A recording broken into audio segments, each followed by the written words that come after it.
करे अर्जी हो, देह पर चढ़ा दा देवी मैया वर्दी हो, आर्मी लवर हम जनुआ करे अर्जी हो, आर्मी लवर हम जनुआ करे अर्जी हो, देह पर चढ़ा दा देवी मैया वर्दी हो, आर्मी लवर हम जनुआ करे अर्जी हो, आर्मी लवर हम जनुआ करे अर्जी हो, देह पर चढ़ा दा दुर्गा मैया वर्दी हो, नकरी लागी तहरा बॉर्डर पा, भेज दमाई हमके बॉर्डर पा, आर्मी लवर हम जनुआ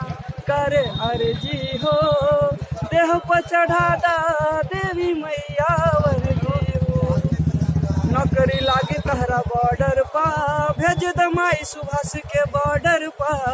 आर्मी लवर ह सुभाषवा करे अर्जी हो, देह पर चढ़ा दा देवी मैया वर्दी, आर्मी लवर अरे ऐसे तब हमरे खर्चा देह पर चढ़ा दा देवी मैया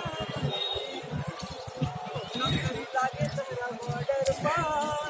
भेज दमाई हमके बॉर्डर पा, आर्मी लवर हम जनुआ करे अर्जी हो, देह पर चढ़ा दा देवी मैया वर्दी हो। क्यों मरते हो एक दुल्हन के लिए, क्यों मरते हो एक दुल्हन के लिए, मरना है तो मरो अपने वतन के लिए, लड़कियां भी अपना चुनरी दे देंगी तुमको कफन के लिए। जय हिंद जय भारत। ओके।